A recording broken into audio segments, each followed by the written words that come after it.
2, 1. Here we go!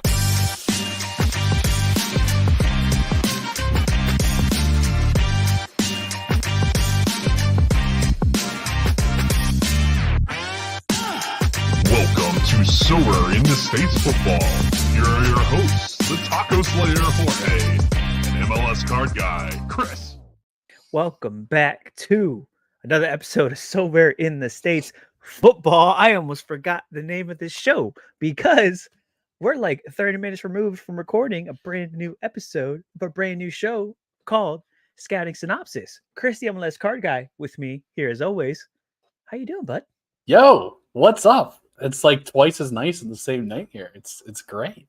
Yeah. Get to be back on the show, talk some more MLS, get a little more general, talk some Sorare. It's exciting times at Ridgemont High, you know? As if you didn't already have enough of us, you're going to get even more.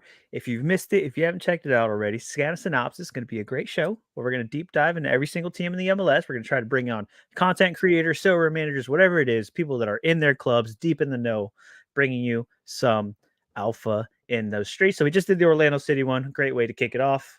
Best way to wrinkle out the issues. And I think it was a good episode. Chris, you think it was a good episode? I thought it was great. I learned a lot. I'm so looking forward to the series where I get to learn everything about all the MLS teams that I don't know. And if anything that you learned, we all know that MLS Cup is going to be won by Orlando City, the most massive club in the world. So That was we have not that. the conclusion we came to, but that's okay. Shh, I guess they have to go watch it and find out. That's okay. Yeah. But anyway, yeah. So there's that. There's going to be this episode. We're going to keep doing the weekly episodes like always. The off season is in full swing. Oh, Chris, it is silly season because things are happening. Things are happening fast. Is it just me, or was this off season a little shorter than usual? Yeah, because the season ended like 2 weeks ago. Yeah, I think they pushed MLS Cup back like 2-3 weeks from where it normally is, and then Oh yeah. Champions Cup starts in like a month. Yeah, literally a month from now, we're going to see some MLS Oh. teams face off against some Caribbean teams. Craziness. Yeah, it almost feels like there is no off season anymore, which I mean, I don't know. I don't know how I feel about this. Like, I obviously want my cards to be back and playing, but like, I still remember last season. I should not remember last season when planning for the next season. So.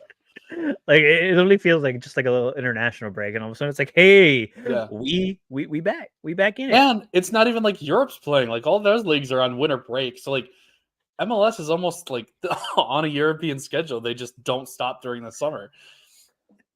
Yeah, but Except that they do, because they do Leagues Cup.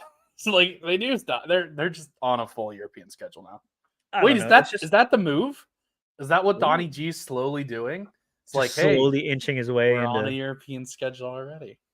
maybe just like low key doing it under the bus, where maybe they won't realize that it's happening until it's already happened. Be like, who? Wait, what Gotcha. happened? Who? What's going on here? But yeah, I mean, it is what it is. I guess it's kind of a testament to you see a lot more players come out, and more recently being like, hey, maybe we're playing too many games, and like, hey, maybe we don't need to be in all these competitions. Hey, maybe we should just leave the Open Cup. Whoa. I don't think any players said that, did they? I think that was like owners who wanted to, make a little more money. Yeah, I guess. But either way, we're gonna talk about stuff. What we're gonna talk about, I don't know. We just kind of pulled a bunch of stuff out of a hat, and we're gonna see where today goes. You know what? I actually have some very big news to announce. So Yeah. so rare. Live on the show on Sorare. What you got? On Sorare, if you would be so kind to share my screen, I've officially made my first signing. Look at this.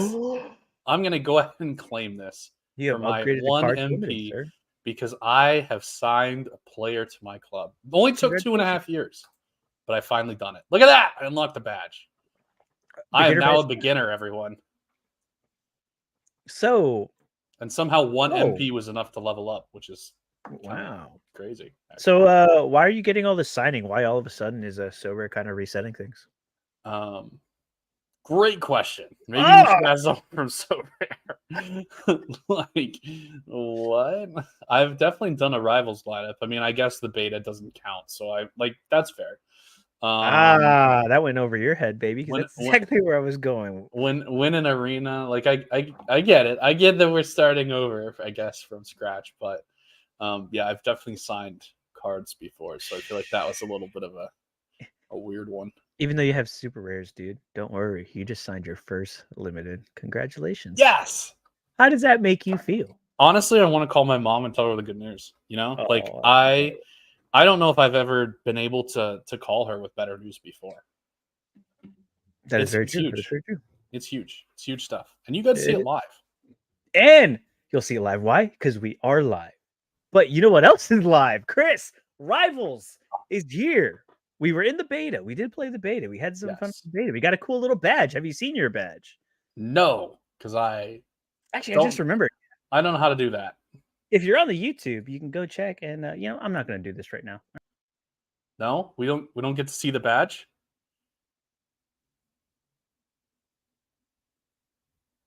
I think he left me forever. He's never coming back. Hello? Oh, hi. Oh, hi. Hello. I was just chatting with our users and saying how you just rage quit the stream. I went to go close out of the Sorare tab, and I just closed out of StreamYard instead. How many 4-letter words were uttered in the brief 6 seconds that you were gone? It wasn't that much. Like, I remember, like, if we had technical difficulties in the past, it probably went a little bit. But today, I was on it. I was just like, boom, bang. I didn't even think twice. I was like, you know what? We're just gonna hop back in and we're gonna go, dude. Rivals is here. I am so excited about Rivals that we just completely. Cool. How do you feel now that Rivals is out? The full game is out. Chris, are we rich yet? That's a great question, and that's one that I actually wanted to kind of discuss and go over because I could 100% see Rivals being like the thing that makes Sorare the thing, like the thing that leads to all the things. The thing of the things. Because it's free to play, but it's so like, I don't know, it's so engrossing. It like sucks you in. And then you're like, oh, well, I would love to get a 20% boost on a player and pay like 60 cents to do that and like try to beat my friends. Like, sure, why not? Like, let me try this. And then all of a sudden, do that 5 or 6 times, you have a real Sorare lineup, and then you're starting to get over into pro. I could just like, I could see like actual marketing pushing this to the entire world. It could like catch on and become like a thing because it's so much fun and you can talk so much smack and like the head-to-head is perfect. I love it, honestly. I really do. It's a fun mode, and I'm not normally a daily guy. Like, I like the longer, like I love the 8-week competitions, right? Like, right. I love more time. I think takes out a lot of like the randomness of sports.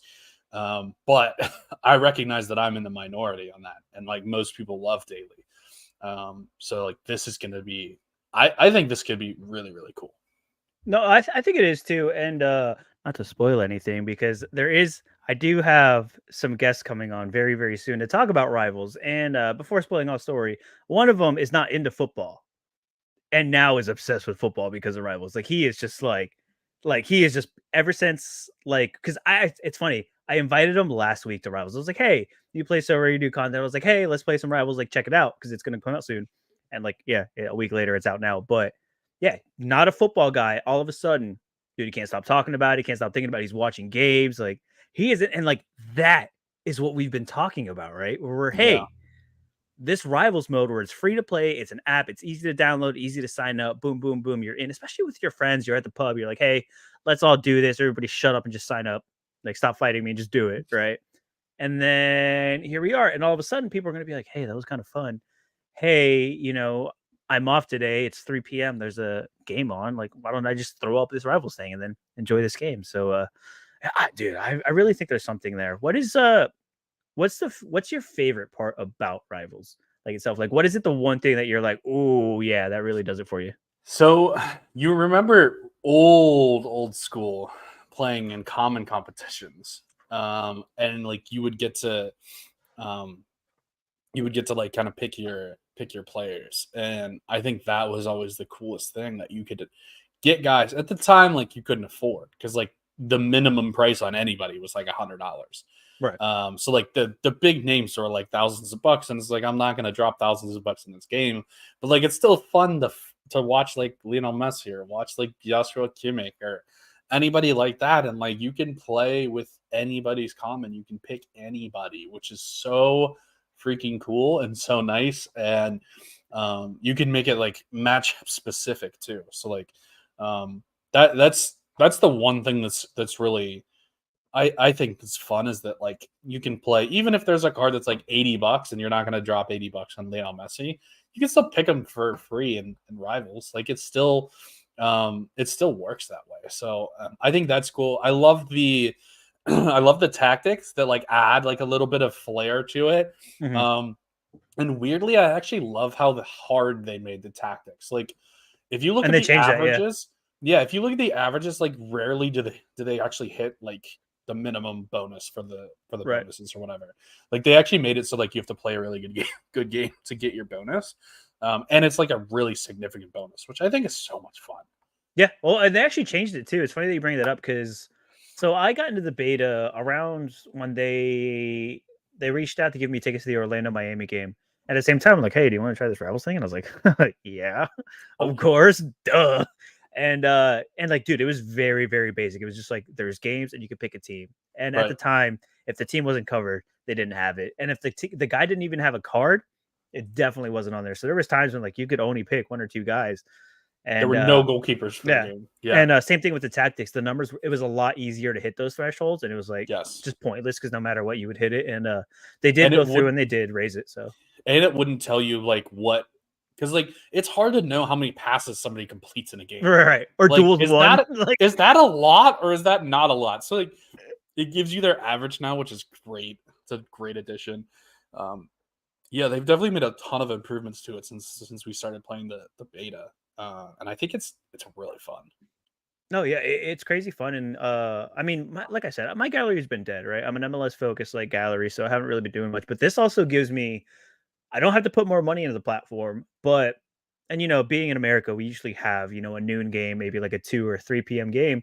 So it's easy for like me and like other friends that I talk to. We're also always like, hey, you want to just like, fire up a little rivals game real quick. And yeah, we just hop in, we do it, and it's just fun. It's a way for me to still enjoy Sorare on the European side without having to invest, buy teams, and do all that while still being able to focus my money on basketball and MLS like I want to. So it's crazy fun, and like you said, you learn new players. It almost keeps me grounded to the European stuff and like who's good, who's not, and how all that works. So it's another little added bonus that Rivals is giving me over here in the States. Yeah, um, the more that you can get people to like that's like back I mentioned the comments from a long time ago. Like that would always get me interested in buying those cards, like for whatever reason. So I think the more that you can get people, even with free to play, getting to use different sets of cards, I think is huge. And you get to know people that you otherwise like wouldn't for sure. I think it would be interesting to see like almost an incentive to like play like not the Bayern Munich versus Dortmund game. Like everybody knows everybody on those fields. Like it Mhm. would be cool to have like the Peruvian league like offer some incentive as like, hey, if you play rivals with our specific game, um, win like I don't know, tickets is bad because like who's actually in Peru, but like win a jersey, like I don't know, the top is weird, but like something like there's got to be something, or like you win a ticket to a raffle if you win like an arena match in a Peruvian league for that Right. week. You win like a ticket to a raffle where you could win jerseys or tickets or something, but like for specific matches, like specifically. No, yeah, and I like what you're onto, and you will see that like in the beta, a lot of people were like, "Well, we need something to play for. We need something to play for. Like it's not fun if you're not winning anything and just kind of doing cones." And they True. did announce that you can win signed jerseys, cars, VIP matches. It's not quite clear like how it's going to work. From some of these words, it said that when you complete streaks and stuff like that, you'll be able to win mystery boxes and stuff, which is really cool. Which do you think they just tested the reward boxes in SO5 because they knew they were going to put them in rivals? Potentially, very potentially. Yeah, Yep. and obviously And it's they not gonna be didn't do that. perfect. They didn't do that in beta either. They didn't Yeah, have any rewards in beta. yeah, no, they didn't, It and was all just like for funsies. but there's so much they can do with that, and like even you were saying, like incentivizing people to play the smaller leagues, right?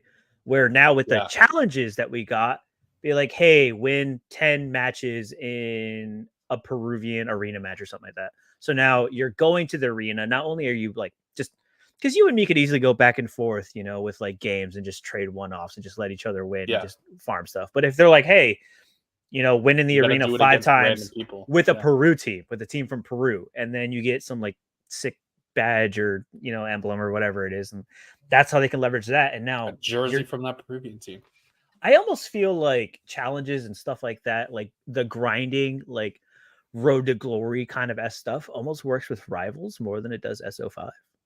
To be honest, that's really not a bad observation, especially if you can win cards, because like you can honestly like start with a completely like just start playing Rivals, right? Not spend any money, win a card price, and then like play that guy's game with your new card and like have the 20% bonus, and then like win another card and maybe like trade that for somebody else on his team or something, and like literally you could just snowball all the way up in Rivals. I mean, I'm sure it would be really hard, but that'd be super cool, like super dope to do. Yeah, that actually be. There's actually some there's some content around there. Hey, all right. One thing we've talked about, and we've talked about it in the past when we brought up Rivals, but like I said, we haven't really done like a full Rivals episode. Where are you on the scarcity bonuses in Rivals, especially in the arena? Because there's the ELO, right? There's a ranking system. Realistically, you should pair with people like you, but I was pretty high up in the rankings, and I only have limiteds. Granted, I was being very specific with the matches that I was playing in the arena. Yeah, MLS was in, like, I have a bunch of cards scattered here and there. Yeah. So I was very selective with stuff that I was playing in the arena, but that kind of changes a little bit when it's all fair game and it's going to be a grind to the top. So do you think, how are you in the bonuses now that we've had some time? I get the incentive to buy cards, but I don't think it goes from, I'm trying to figure out how I want to put this. Like, I don't think there's an incentive to buy rare cards to play Rivals, right? I think Rivals get you from free to play to limited.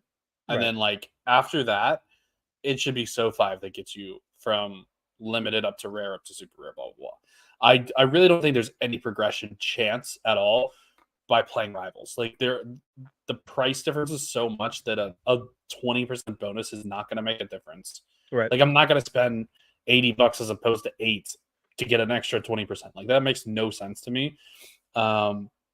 So like there's just no value. So the only people you're rewarding by having scarcity bonuses are people that are already playing SO5, and like you're making it basically unfair in Rivals, right? Right. So yeah, I hate it. I don't mind the limited cards having a boost over the common cards. Like I get that. That makes sense. But I don't think I think all cards you own should just be a flat 20%. And then like that's it. Yeah, I can see that. And like, yeah, honestly, like the price discrepancy, especially if you're just playing Rivals, someone is just coming down to Rivals, doesn't really know Pro or SO5 or whatever exists. There's really no incentive to go past limited for that. There's zero. Yeah, especially financially, like especially with the rewards, probably obviously won't be returning anywhere near what you're going to spend for a rare card. So, yeah. And you know that whoever's going to win the rewards is going to be the people that already have super rare galleries. Like, just more rewards. Yeah. No. So what do you think? I don't know if you've actually gone into Rivals since it opened. Really quickly this morning, but so they have PK, I guess, has set a couple lineups for like a couple of the games. And obviously he's the spokesman, but like you just like automatically are playing against PK if you like enter into this lineup. And it's like, I mean, that's pretty fucking cool, you know? Like that's sick. Is the whole PK thing, is that a proper way for Sorare to use their partners and their affiliates and their marketing spend? Think that was a good move? Yes. Is that how that's how you want them to? This is all about like, it's all about trends, right? It's all about catching like that wave or like going viral, you know? And one of the best ways to go viral is to use influencers. And that's essentially what these big name stars are to the soccer community. They're essentially influencers. So like he goes on his channels and says, hey, come play me in this free fantasy football game. Who's not going to do that? Especially in Spain, you know, like what Barca fan is not going to play PK against Barcelona or on a Barca game and say like, oh my God, I beat PK in Barcelona knowledge. Like what a statement that is to make completely for free. So like, why would you not do that? Like, I think that is 100% the way to do it. And honestly, I know they're trying it. So like, I know it's not like this is for sure going to work. Like the big like name star or whatever. But I think it would be so cool to just do like PK on Barca, at Griezmann with an Atletico Madrid lineup, Mbappe with a PSG lineup. You know, all of their collaborators. Once we get to baseball season, Julio Rodriguez with a Mariners lineup. Like every single day, you get to face Julio Rodriguez and his like Mariners knowledge or something. So like, I get with current players that might be a little hard to do like every single game because they're obviously focused on their season. But I mean, I feel like it could be like a specific thing. Like we know players play Sorare, like they play So5. Specific ones will play all the time. So like, why not get those guys to play with their teams and like you can challenge them against their teams? Because I think that's a really unique thing that I don't think anybody else has. You know, like name another game that you can play against PK in a Barcelona fantasy game. I got it. I'm about to, bro. It's flowing. The ideas are going. All right. Everything you just said. Yes, you're on the right track. But so this is how it is. Whoever they get big names, they can literally go out and get anybody they want. Basically, do like a special, like one game a week, right? Do like a highlighted game where it's, oh, this week Mbappe is going to be setting a lineup for blah blah or this game, whatever. If you beat him, you get this badge or you get this, banner or something like this, or you get something that you can display and be like, on this special game week during Liverpool and Luton, I beat Mbappe in Rivals. It's got to be a PSG game, right? I mean, obviously, probably. Like, obviously, it's going to be something like that. But, like, you know what I'm saying. Team. Yeah. But, like, yeah, at any time, it's like, hey, next week, we're going to have Griezmann, and he's going to set his lineup. Like, see if you can beat him. If you beat him, you win this reward. Or you win this, like, raffle ticket that you can then use to enter something in the club shop or something like that. So it's like, it almost like, if you beat him, you get an entry ticket to something else. And it's, like, very exclusive to that competition, and you're only, like, facing other people that also beat him in that week. Dude. Or you stack them and you like, hey, you beat Griezmann, you get the opportunity to play Mbappe, and then you beat Mbappe, you get the opportunity to play PK, and then if you beat PK, you get entered into a raffle to like practice with Zidane or something. Like those crazy experiences that they've had. Like you have to go through like you have to go through some gauntlet of like all these superstars and like whoever, like it's survive in advance, you know. Like that'd be so much fucking fun. Imagine how many people would do that. Oh my god, that's probably so much work, but it's so worth it. So worth it. Like I'm pretty sure to like code something like that or even like configure anything remotely like that is probably really tough. But dude, that'd be awesome. You just give people a ticket for winning each week, and that ticket enters them into the next tournament. I don't think that's that hard. I don't, not necessarily like the doing it, it's keeping track of who is who and up and down and who's progressing, and like it starts to turn into like a jumbled up and down, or but maybe not. Like how hard is it? Like if you beat Mbappe, you get a ticket. That ticket entitles you to enter a competition against Griezmann. If you beat Griezmann, you then get another ticket. And like if you don't have the ticket, you can't play in that tournament. So like you have to have been playing all of the different games, if that makes sense. Yeah, but what, Griezmann's just going to set lineups for infinity every weekend until people just progress? No, it's like a March Madness thing. Like each star does like 1 week, just like you're saying. Oh, okay, all right. Yeah, it wouldn't see how far you get, basically. Okay. No, it wouldn't be like get down to one person. You'd end up having like 50,000 people that won, but then like the winner would get like a chance to like go meet Zidane or something, you know? Okay. So like at the end you would get some sort of a opportunity to meet, I don't know, all of them at the same time. I don't know if that probably isn't realistic, but you know what I mean? Like one of those like cool, like you get to go watch practice with Mbappe or something. Yeah. Okay. All right, cool. So, I don't feel like that's that complicated. Maybe it's not. I don't know. That is outside of my realm of just... Is Rivals going to save Sorare? In the end, it's all said and done. Save. You make it seem like Sorare is down or something. Sorare is down. Just a little bit. The market's pretty down. Absolutely. It's not dead. I don't believe it's not dying. It is full of air and full of life. It just needs a little pick me up. Is Rivals going to do it? Is Sorare going to get picked up and brought along on the ride of this crazy crypto bull run we're about to go on? We'll see. I don't We know. shall see. It'll be an interesting one. It will be an interesting one, but I like do I think it's huge. I think it's I think should not be understated. I 100% agree with you. I think it's massive. But like I said, I have some plans to bring some more Rivals content to the channel soon. I got some guests lined up for that really love Rivals, and we'll come and chat. And we'll have some fun with that. I But haven't even unlocked arena tickets yet. That's not fair. bro, get on the level, bro. I totally did that like at noon this morning, bro. Oh, that's not fair at all. Get it together. Some of us have jobs. As fun as Sorare is, it's silly season. And there are some transfers. There are some things happening around the MLS that we'll get to in depth again in the new episode synopsis. But Chris, where do you want to go? There's a lot of things happening around the MLS right now. There's a couple things that we picked out that we want to share with you guys to keep you guys in the know. Chris, where would you like to go first? So let's talk about potentially the biggest story of the offseason so far. Thiago Almada is on Atletico Madrid's list.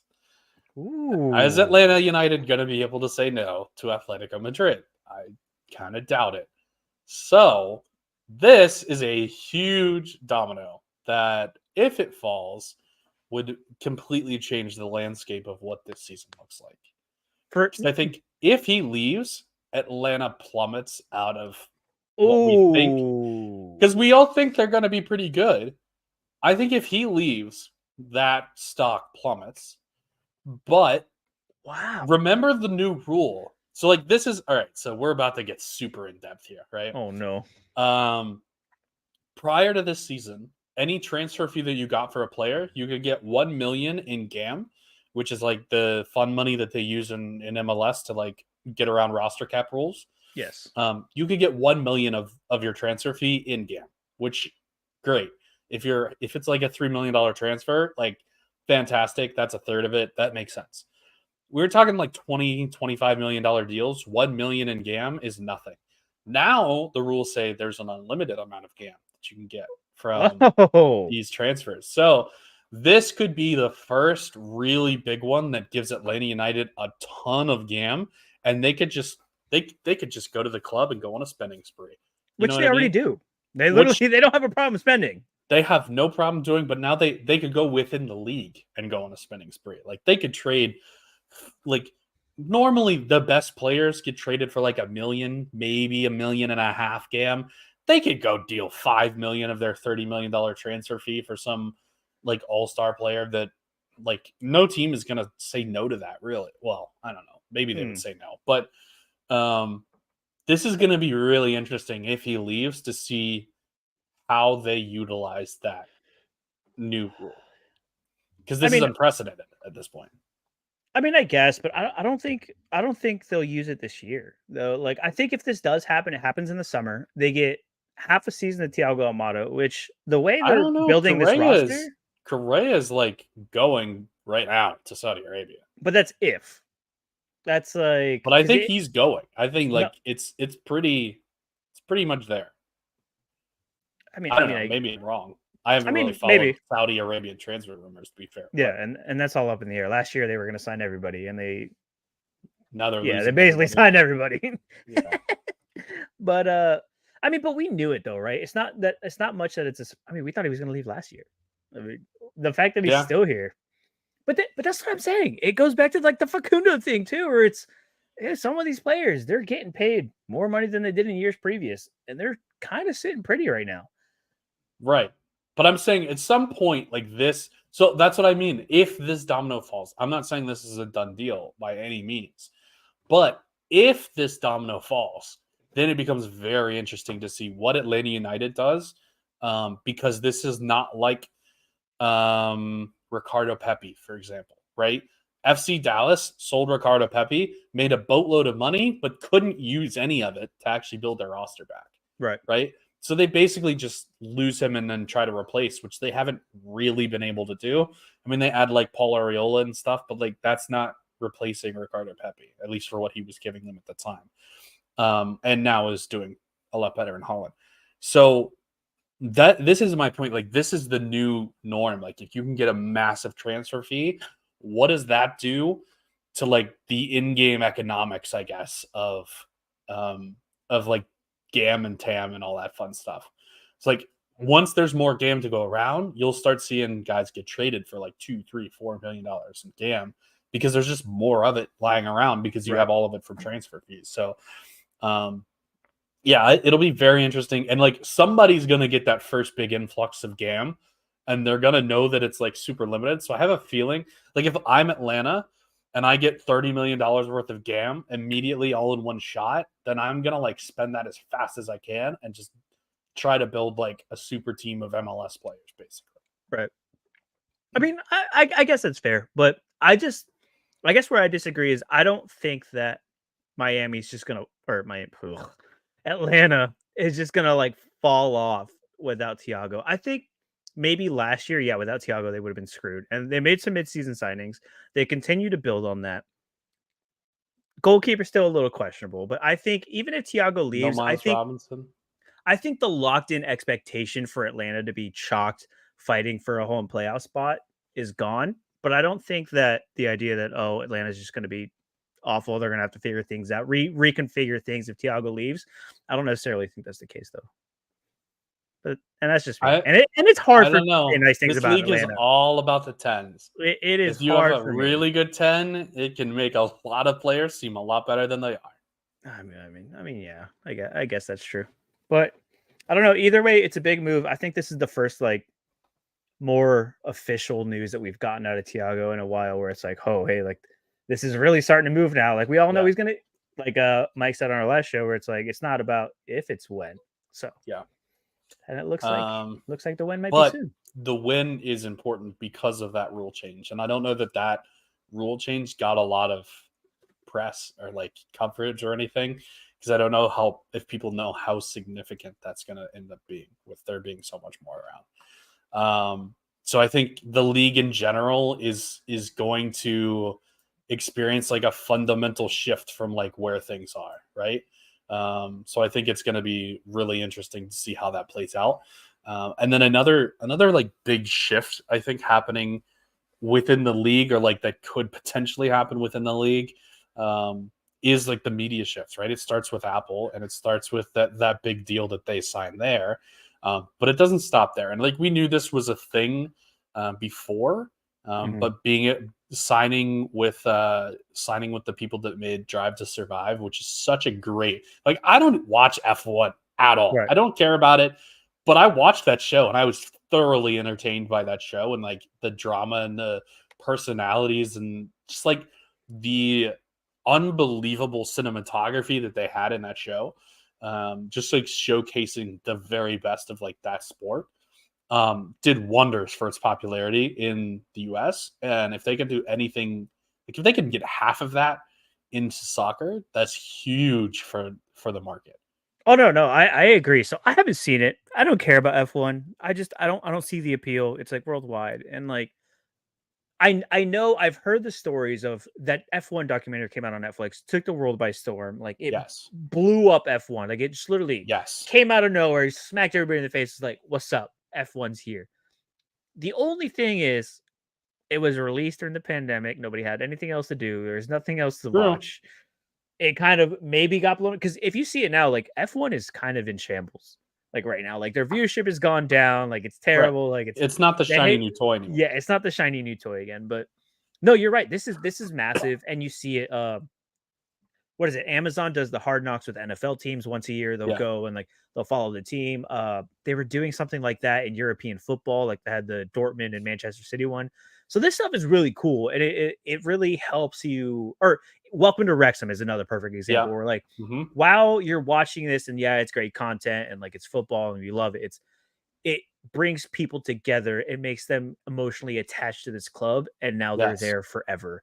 And if you and one thing that the MLS has struggled really hard with is getting people to care domestically about their teams, regional teams, whatever, because they have their Europe teams and blah, blah, blah. And all, we won't get into that. But MLS has had that struggle, and it's a young league. It's 25, 26 years old. Those ties, those deep, deep rooted ties aren't there yet. And stuff like this does do that, where they're like, hey, they're going to follow it. They're going to like somebody. They're going to like it. So Vanni Sartini on that show? Come on. Oh my God. It's going to be top class. Ben Olsen on that show, top class. So I actually took this another way, right? I actually took this not as, MLS is going to increase ticket sales and like it's going to be more, people in their region are going to start following their local teams. I actually don't think that's the case. I think this is almost a sign of the league is national and to some degree, like if you're in Houston, you know that there's a professional soccer team in Houston to some degree, whether you follow them or not. Right. You kind of know that that's there. I almost think this is more and kind of along the lines of Sorare as well. Like partnering with Sorare gets them a lot of European fans and like a lot of even Asian fans that play Sorare that are now following MLS players. And I think this is the same kind of thing that like F1 thing went nuts worldwide, and like F1's a huge sport worldwide. But like that documentary was so good that was like must see TV for anybody in the world. And I think if you produce something of similar quality about MLS teams, it's gonna stop being like, my team is, if I'm in England, my team is Liverpool. I don't care about anything else outside. And now it's gonna be, well, I love Liverpool and like that's my diehard, but I also really love that Vanny Sartini up in Vancouver. And I'm gonna follow Vancouver and I'm gonna watch every game on Apple TV because it's available internationally, which is fantastic and huge news.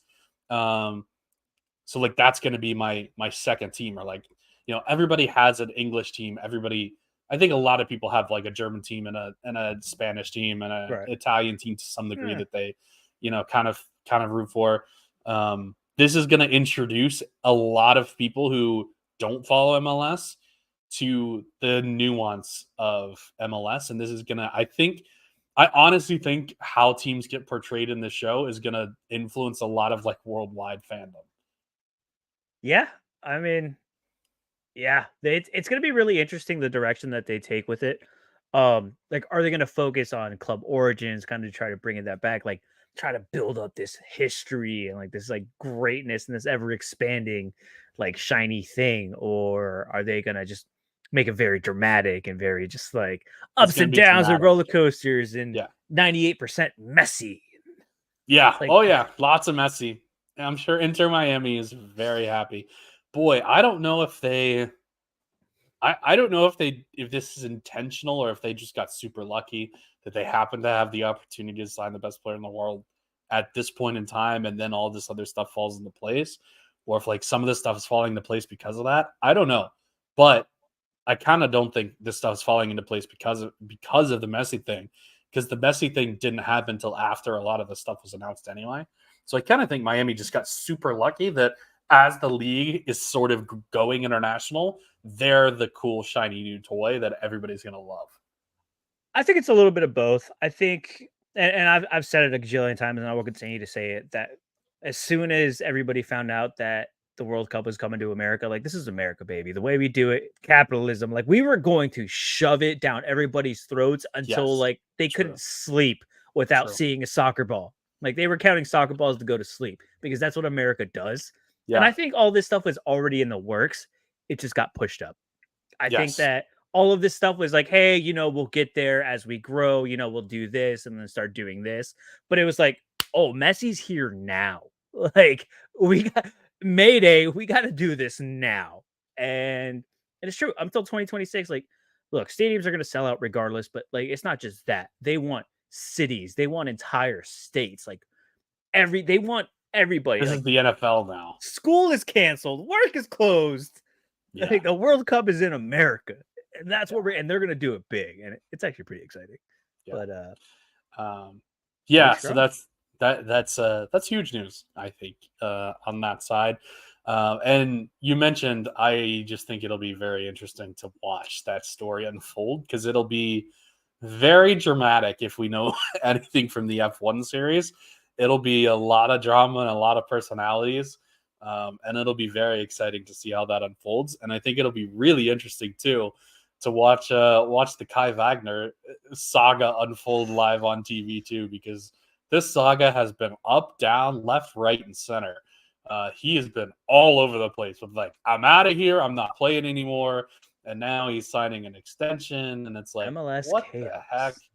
This guy is going absolutely bonkers. Kai Wagner, he's back. He's still one of the best defenders in the MLS on Sorare. What do we think about this for Philly, for keeping the band together? For is this a huge move, or do you not care that much? So it's funny they brought it up because I think leading into the postseason, I was kind of like, I don't know about Philly. Like, it's the end of an era. They're starting to move things. They're going to lose Wagner. They're going to lose all these things. I feel like Philly didn't do anything. Is Not Carranza much. gone?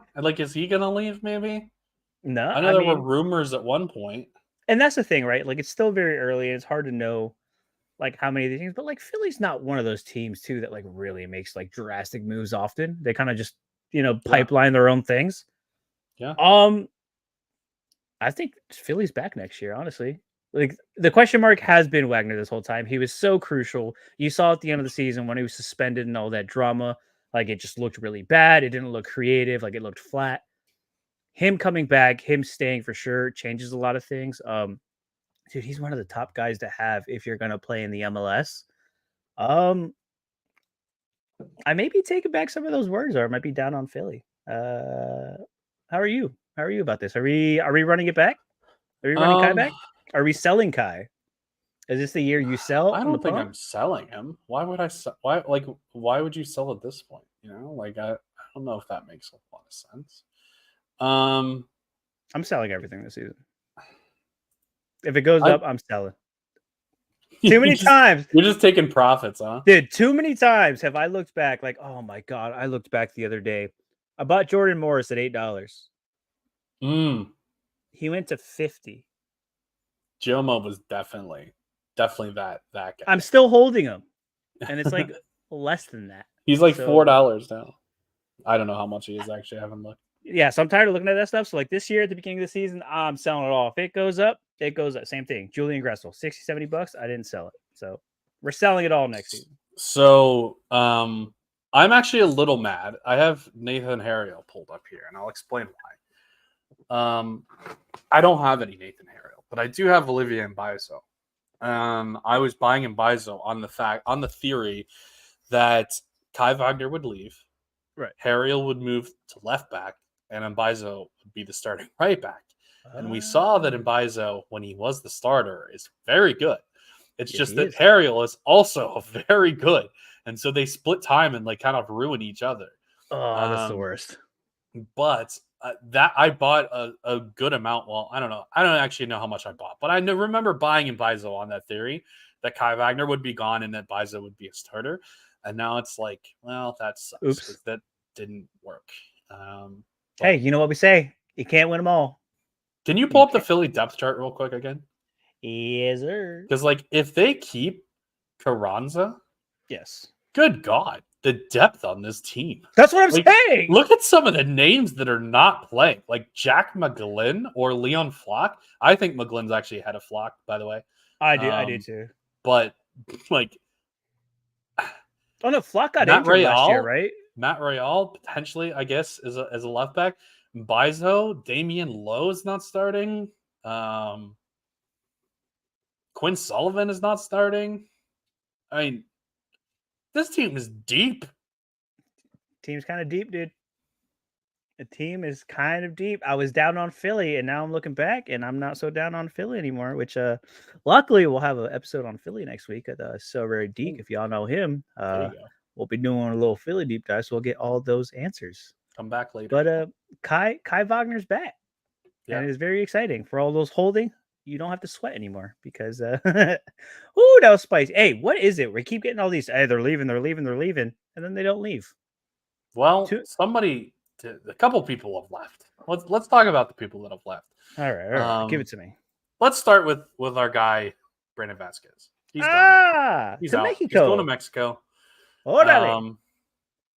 Yeah, I don't know. I'm not overly surprised by this move, I don't think. But I am worried by it. Okay. I don't know why you're worried. We'll get to why you're worried. But let me ask you this, because you follow the United States men's national team more than I do. I do. You do. They were very upset at this move. If you saw national team Twitter, They Yes. were very upset. They were like, They were his up in national arms. team career is over. How dare you go to Mexico and not Europe? Are you in that Correct. camp too? Does this really hurt him that much? Because he's at one of the best clubs in Mexico. Yes. He's going to play high competitive football. Yes. But it's not a big step up in competition. I think people for a number 9 for the U.S. national team want you to be playing at a top 5 league, Right. if that makes sense. They want you to, but do They need want to? you to, right? And they want you to be like playing for a top 5 team or a top 5 league team. Well, you should just be playing in general. Well, that does help, yes. As Pepe found out a little while ago when he went to Germany. But like he's playing in Holland now. So I think people just view it as like a sidestep, which I don't know if it is. I think partially it's a sidestep, but it's like it's so different, right? Like you're actually gonna get some games in Mexico that are higher quality than other games you would play in the US, if that makes sense. Like the top of Mexico is still better than the top of the US teams, outside of maybe Miami, because Miami like cheats and has Barca players. Like the very top teams are better games. Like from that standpoint, you're getting higher quality games, but also some of the worst teams in Mexico are terrible and like not worth playing. So I don't know that you're getting consistent games, but like, is it really worth it? I don't know. I feel like you'd rather have like the top end and like have some games that don't really help you at all, than like a consistent like every single week is like a pretty good team, as far as like trying to get prepared for a World Cup. But I think it's more just like U.S. national team fans hate Mexico in general and don't want to see him. I literally think that's what it is. I think they just don't like Mexico and don't want to see any of their players playing in Mexico. Like, I don't think that the Mexican national team doesn't like players that play in MLS. Like, that's just a thing, and like the two countries just don't like each other. It's really not like anything crazy. I think it's just that like there's just a rivalry and they don't want to see it, especially with Vasquez being a dual national. I mean, he's the equivalent of cap tied to the United States now, but he still has Mexican heritage. Like it's almost like people are feeling betrayed that he's like going to Mexico and like embracing his Mexican heritage and then still going to play. Like, bro, he's Mexican, dude. Like he is both. Like it's just that is what it is. So yeah, I don't know. I think it's a weird sidestep. I think it says honestly more that a European team didn't want him, though. I think that's what people are scared of, and I don't necessarily blame them. To be fair, it might not be wrong.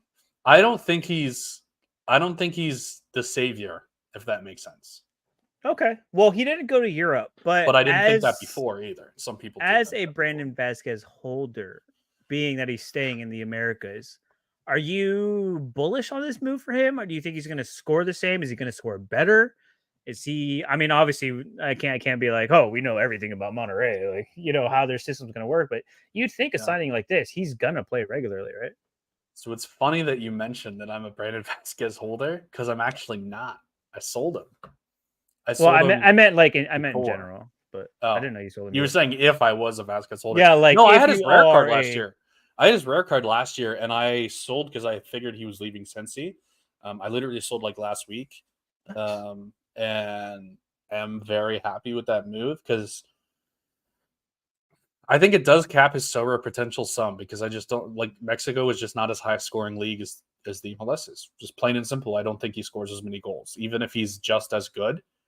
I don't think he scores as many goals, and I think that caps some of his upside. And it's not he doesn't have that massive AA potential, if that makes sense. Like he's got a little bit of AA for a striker is not bad, but he doesn't have like 10, 15, 20 point AA upside. Like he's got to score goals, and that's plain and simple. Like that's it. He scored 16 goals last year. I don't know if he can do that in Mexico. That's true. Yeah. Goals are a little harder to come by in Mexico. And he didn't even he scored 16 goals and he only averaged a 50 L40. Like he's not even that good, you know? So yeah, I think this price is wild. That's why I sold. And this price is also wild. So I would sell if I had that too. There it is. You heard it. We are down on Brandon Vasquez. Not in the MLS, not in our galleries. Not in our hearts anymore. That's All for right, sure. who else left the MLS, Chris? Um, Who else has gone and broken our hearts away from the another MLS? guy that I was not very high on, Cade That's Cowell. true. We did just have this conversation. Cade And Cowell, he's gone. literally the same story as Brandon Vasquez. Like, people are up in arms because like he wants to be on the U.S. national team and like he's going to Mexico. And is that a bad sideways move? I don't think Cade Cowell's that good. To be honest, I think San Jose got a great deal out of Chivas. Like $4 million plus add-ons. I love it. I don't think he's worth it. He almost shows that potential, and like you can see why people are so excited in moments, Right. but he's just not consistent at all, you know? And he makes some really bad plays. Like, I just don't like some guys just don't pan out. Like, they have the potential, they just don't pan out for whatever reason.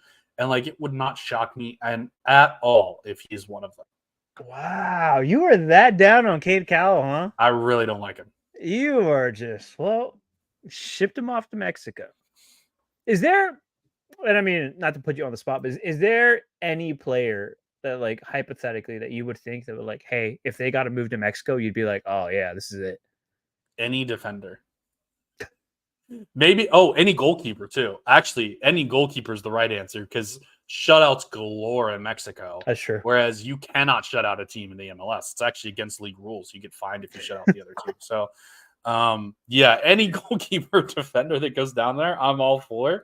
Any attacking player that goes down there, I hate. And the bad thing is Cade Cowell was not good while he was in the United States. So He wasn't if good he goes here. down from 40, you're not really looking that good, you know?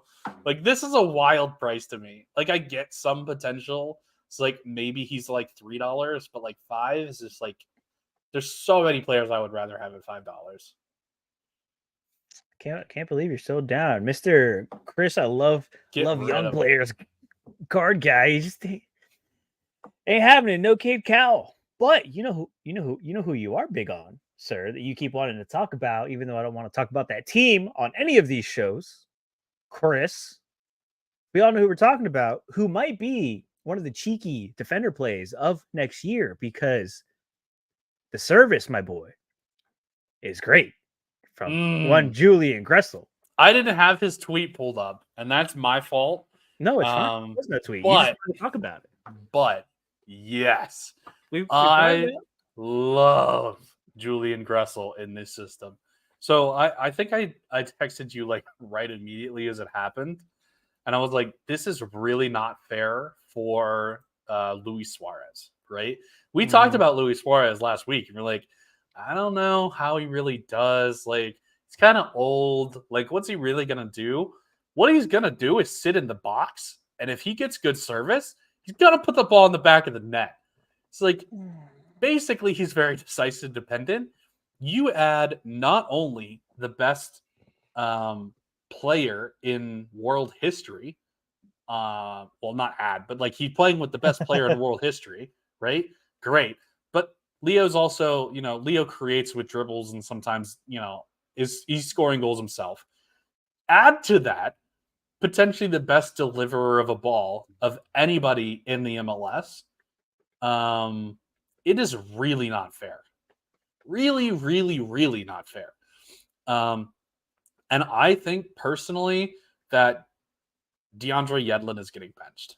Like, I don't think Yedlin, I know he's like a national team player and like he was a big name when he was a big name when Miami brought him back and everybody got really excited about him because he played at Tottenham, whatever. I think he's getting benched. I think Gressel has to play that role. And like, you look at this depth chart now. Good God. They're deep. Not only deep, the top end is absurd. Like, absurd. Like, Messi, like Malta's coming off the bench. Are you kidding me? Campagna's coming off the bench. Awesome. Either Yedlin or Gressel's coming off the bench. Like, good God. Robert Taylor, bro. Robert Taylor? My God. I don't. Will they even draw a game this year? Are they just going to win them all? No. You don't No. sound confident when you say that, which for being such a dumb question is kind of concerning. I just what are it's you one gonna do? What are you gonna do? it's one of those things where like it sucks is like the more you see it and like it's one of those things where on paper you look at it, you're like, oh no. And then you start to factor in, okay, Florida, long season, they're old. Luis Suarez can barely walk half the time. It's like, okay, like how is it possible? Like there's no way. But in a game, in the beautiful game that we all love and cherish so much, it's a game of moments. It's a game of seconds. You blink once and all of a sudden you're like, wait, what? Thought we were winning 2-0. Now we're down 4-2. Like what? That It doesn't happen happens. in one moment, but yeah, You I know get what I'm your saying. point. You get what I'm saying. But it's one It of those can things happen where fast. regardless of how old or how veteran and just worn down these players are, they can do it with their eyes closed. Yeah. And in this game, it takes one moment. That's all it takes. And these guys are very good at making those moments happen. So it's really hard to bet against them. Now, See, logic and everything else tells me that, like, dude, there's no way they don't collapse in like yeah. 3 months. Well, here's the thing. I think it's injuries, right? If they take some injuries and the depth takes a hit, which like every team deals with And injuries they have to some Copa in the degree. summer. Right. Every team deals with that to some degree, right? But if they sustain a few like key injuries and they don't have the depth, that's when this gets really difficult.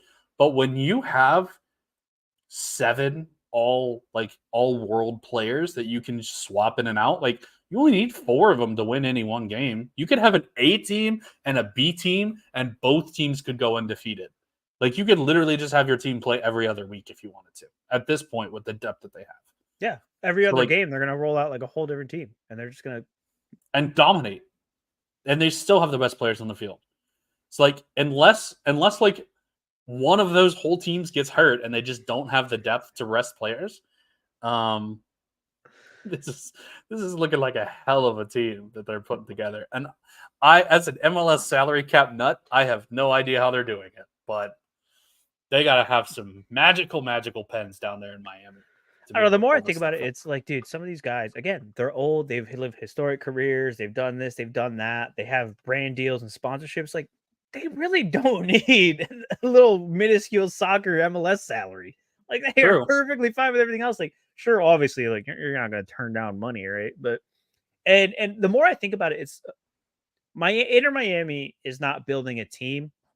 They're building a traveling attraction. That's all this is. This is, hey, come watch that Barca team that you grew up with. And guess what? We're going on tour to a city near you. And that's it. It's really all it is. They're not building a football team. They don't even play away games anymore. Squad. They're not building some like crazy, like pep, crazy magical masterclass pretty football. They are putting butts in seats and hoping for moments. That's it. Yeah, there aren't going to be many empty stadiums where Inter Miami goes. Let's put it that way.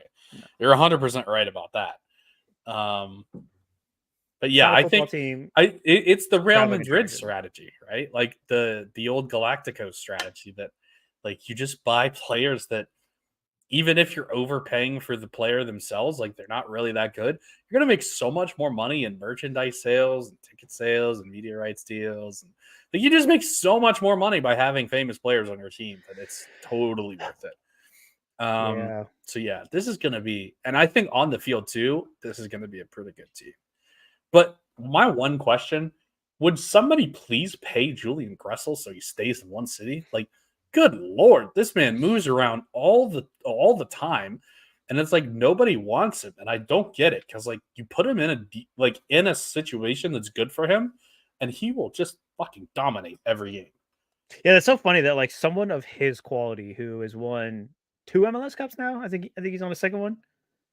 If not 3, yeah. If not 3, he's been good everywhere he's gone. Like, sure, some of the situations like just wasn't necessarily. He's had some of the worst coaches in the MLS. Yeah, had some of the worst dominated. Coaches. Some of the situations weren't necessarily his fault. No talent around him. Just got traded overnight. Nobody even told him. So like things have been rough. But yeah, it doesn't make sense that like nobody wants to keep him.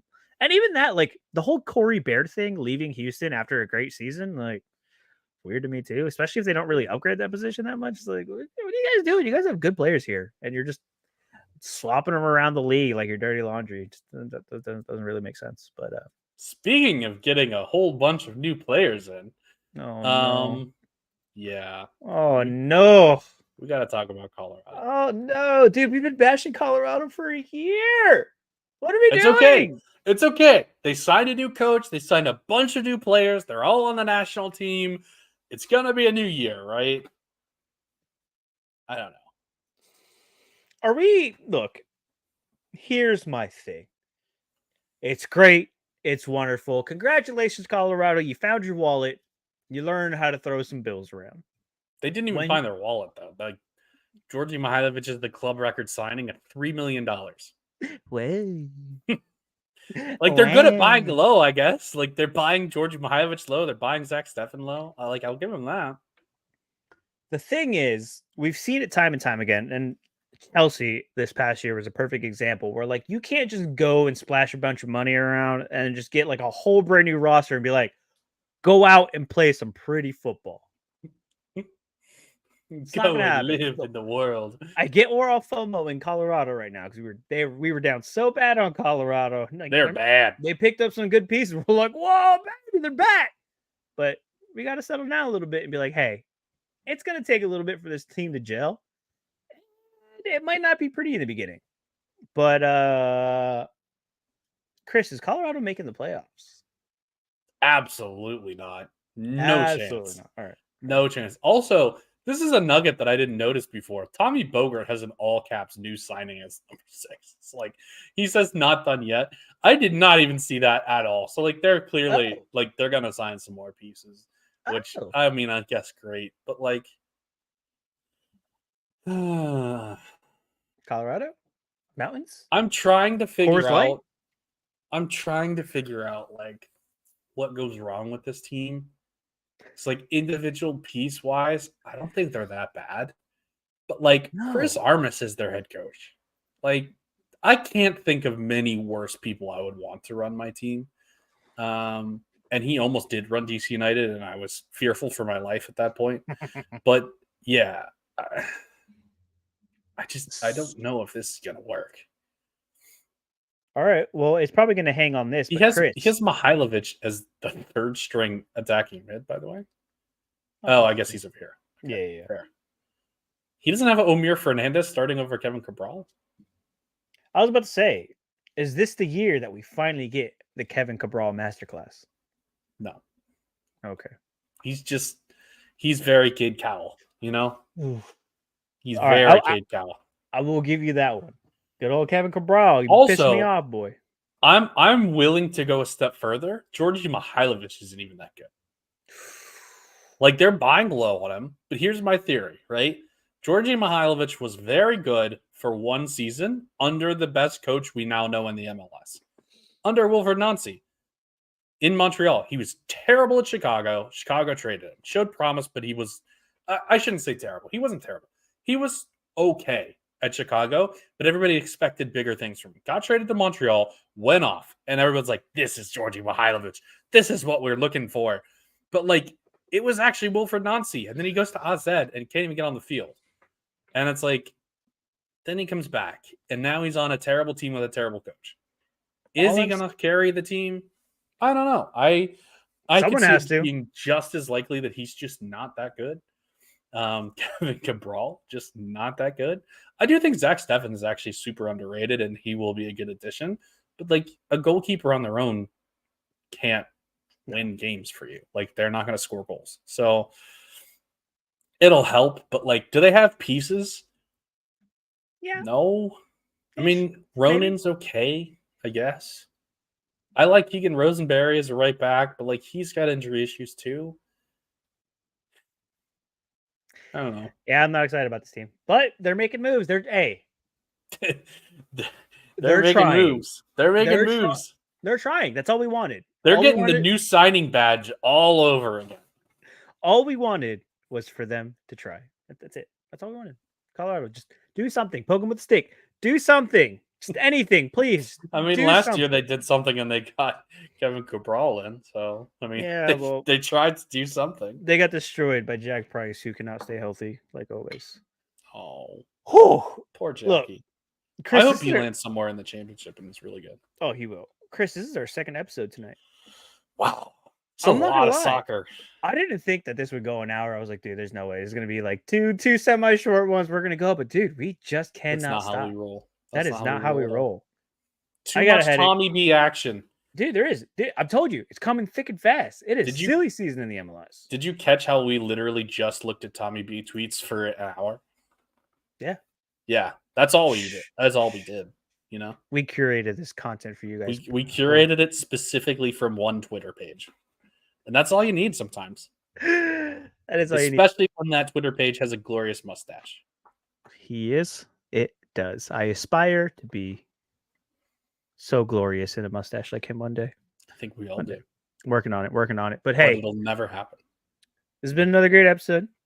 We have so much more silliness to come. Transfers are coming in thick and fast. Oh, We got a baby. bunch of scouting synopsis coming at you, looking at some teams. Chris, is there anything you want to let these wonderful people know before we get out of here? Stay safe. Be healthy. Stay safe. Peace. Be